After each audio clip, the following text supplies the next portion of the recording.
How's it going, everyone? College Lefty, and in this video I have for you all the best cards that are not Signature Series players in MLB The Show 19.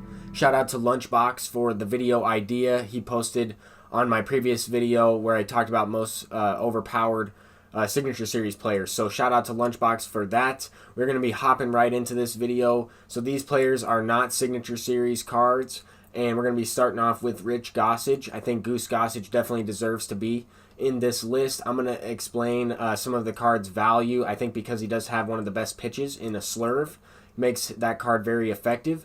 I think Jimmy Fox, because he plays a variety of positions, I think because he also plays catcher, adds some value. He also has a really nice swing in the game. So I think a lot of people that are top players in MLB The Show 19 like that Jimmy Fox, would like to see him earn a Signature Series card. And I think that a lot of these cards will, and some of them already do have a Signature Series card.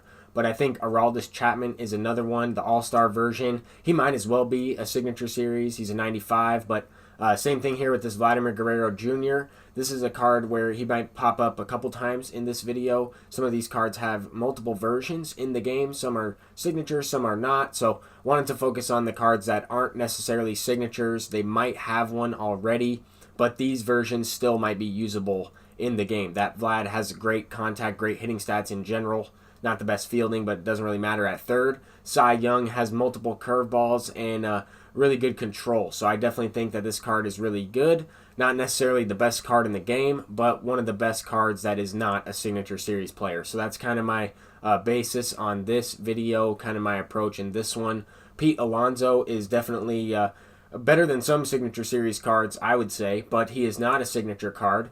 This 96 version is amazing. He's the Home Run Derby version with maxed out power. How could you go wrong with that? And even the gold card's really good. But Mike Trout is one of the few live series cards in this video, and I'm going to explain a little bit why I included Mike Trout. I think that the live series cards aren't used as much in the game, but the reason why they are still effective is because of the quirks. You see here, Dead Red, Breaking Ball, Rally Monkey, Fighter, all of those quirks are active quirks. They're going to increase the PCI size. Very similar with Road Warrior, Night Player, and Unfazed. All of those quirks working together makes one lethal hitter, especially with Mike Trout's stats already. Some of the other live series cards in this video will also have some of those quirks. They make it extremely challenging to pitch to those cards. I think that this Vlad, you would have to include this card in this type of a video. Still a very good pinch hitter against lefties. Wouldn't necessarily use this card in any other way, simply because I have signature cards, but if you don't, that card is definitely usable for you out in the outfield. Joey Gallo is another option, maxed out power pretty much, 120, 124 is pretty insane. He also has pretty good contact. If you're better off using this card on All-Star difficulty, but I mean, you can get away with using him on Hall of Fame. Ernie Banks is a card that has a Signature Series version, but this is the one that is not the Signature Series version, obviously, and still very good. One of the best cards in the game, I would say. Any type of Ernie Banks is going to be effective in this year's game. He has a great swing. His no-doubter animation's nice. Christian Yelich is another live series card I wanted to include in this one. There aren't that many live series cards that I would personally use, but I would use this Christian Yelich simply because he also has really good quirks. Night Player, Dead Red, Breaking Ball, Rally Monkey, and Fighter. All of those quirks play extremely well together, and that's a card you don't really want to throw a breaking ball or a fastball to. It's extremely tough to get those cards out, like I was saying earlier with Mike Trout. And I will have a couple other live series cards in this video as well. Max Scherzer's another one. I could also include Chris Sale. I think personally Max Scherzer's better than Chris Sale in the game. Some people light Chris Sale up. Some people were asking me why I didn't include Chris Sale in the last video for Signature Series cards, and pretty much the same thing. He's kind of a hit or miss dude. I wanted to focus on the most overpowered players. Max Muncy, this All-Star version, is amazing. It could be one of the better second basemen all around in the game. I also wanted to include Nolan Arenado. This card pretty much hits a home run or a double against me every time. I still face this card every now and then. In a pinch hitting situation against a lefty, he also has some of those quirks that I mentioned. I believe he only has the breaking ball one, but he also might have something else that affects his PCI, one of those active quirks that I was talking about. Luis Castillo is one card that's definitely going to be a budget player. Some of these other pitchers in the video are a little bit better than this guy, but I still think that he's pretty good, still usable, and very similar to Nolan Ryan in his pitch selection and kind of his repertoire. Jim Edmonds, I think this card has some value because he plays a variety of positions, all of the outfield positions with diamond fielding, and then of course first base, which I believe he has gold fielding at first base. Jonathan Villar is one of the few shortstops in this video. There aren't that many great budget shortstops or players that are not signature series cards at the shortstop position. So I think that Villar is a good one because he's a switch hitter, he's a utility player, and he has some good pop. Can't make this video without Kenny Lofton. There's just no way. One of the best cards early in the game cycle that was obviously not a signature series card. Could definitely get one, but I don't know how you would make a card that's a better version of Kenny Lofton than that one right there. Kind of replicates his exact game. Vladimir Guerrero Jr. once again, this is a different version of the card, a home run derby version. They both have some value. This one's probably a little bit better on All-Star. The other one's probably a little bit better on the harder difficulties simply because of the vision and the contact.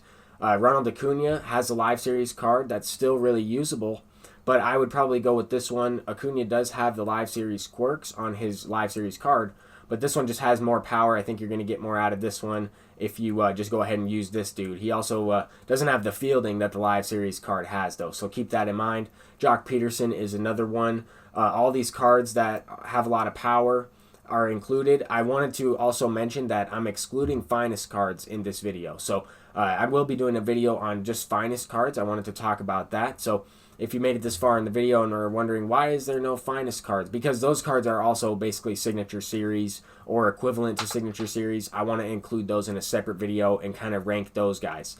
Blake Snell is the best reliever, I think, from the postseason cards that we got, along with Steven Strasburg. I think that these two cards are the most effective. They have the best pitch repertoires. They also have good stamina, and they can be used on all difficulties of the game, I would say. I think that these cards can have extra value in shortened games because of the stamina for a reliever. They won't necessarily get tired as quickly. Rowley Fingers is another card that I think falls into that similar category. Earlier in the game cycle, he was one of the pitchers or relievers that has a really good stamina attribute as well. I mean, we don't really see even that many signature series cards that have the stamina that Rowley Fingers has. So I think that that's important to keep in mind.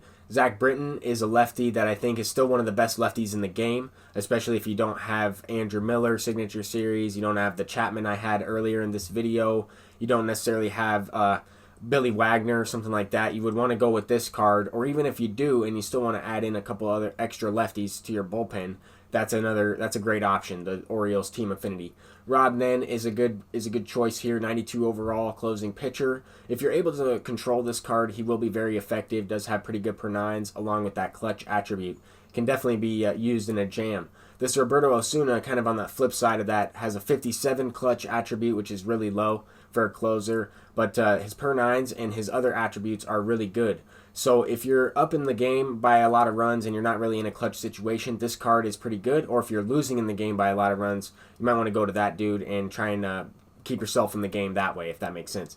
But Jacoby Ellsbury, I think you have to include this card. One of the better cards earlier in the game cycle, not necessarily used as much now with all of the cards that are easier to get. A lot of the cards are cheaper on the market. That's a card from the collections as well. So I had to include him. He is pretty good. Wouldn't necessarily use him out there, though. Aroldis Chapman, a lefty, a live series version. If you don't have the other Aroldis, then you will be just fine with this one. He has a little bit less control, so that's something to keep in mind. I know he just recently gave up a home run to Jose Altuve, but his inside edge will probably be going away because of that, but at the same time still going to be effective. Francisco Lindor is a switch-hitting shortstop that also plays a couple other positions. Definitely one of the best live series shortstops, if not the best one, in my opinion. Of course, he can use other ones like Trevor Story. Bregman, I believe, plays short in his secondary. But I can include a couple other cards I probably left out in this one. Let me know what you guys think so far. I think this Joe Torre was one of the best catchers earlier on in the game cycle, one of the best non-signature series catchers. This Hal Newhouser is a card that I really want to get a signature series. I think that he was really effective for me online earlier in the game cycle, a Detroit Tigers pitcher that I thought was even better than Vida Blue. So I don't have Vida Blue in this one. I could have put probably both of them in this video, Vita Blue is also really good, but I thought that Hal Newhouser was just a little bit better. Oral Hershiser is a card you have to include in this one. Still a player that a lot of people use. That is not a signature card in terms of starting pitchers. Not too many starting pitchers that aren't signature series players in this video. But Jose Bautista, another card, plays a variety of positions. Hits a home run, no doubter, off me just about every time. This card is an absolute glitch in the game still, even with the lower vision. Ralph Kiner is another one. I don't really see this card too often, especially out there on defense with that horrible fielding in the outfield, but he doesn't have the pinch hitting ability. Still a great hitter. I would still consider that card one of the best cards that's not a signature series player in the game, just simply off his hitting. Matt Kemp is a pretty good player. I would say a 4-tool player. He doesn't really have the elite defense, but it is good enough. It's probably a 4.5-tool player. He does have a lot of power. 80 and 99 is more than enough with that contact. Pretty good swing as well. Johnny Bench is a card that I really liked using when I didn't have a Pudge Rodriguez or I didn't have a maxed out creative player behind the dish, or I wanted to use him at a different position. Obviously, if you have a creative player, that's the guy you want to go with behind the plate. If you don't have a signature series, but Johnny Bench is still a good choice, plays a variety of positions. Jason Giambi is a really good card. I think that this card I see the most in terms of a lefty off the bench as a pinch hitter that is not a signature series with that elite power. Ichiro Suzuki is another card I see off the bench a lot. These cards are all free towards the end of this video, and I have to finish it up with Ichiro. I think that this card is very underrated. I hope that he gets a signature series. I don't know if he will, but this card might as well be the best non-signature series player. Anyway, that wraps it up for this video. Hopefully you guys enjoyed. Let me know what players I missed in this one, and let me know what you guys think about the players I included. Thank you all for watching, and hopefully you have a great day. If you did enjoy, please leave a thumbs up and subscribe if you are new. I'm College Lefty, and I'll see you guys in the next video. Peace out.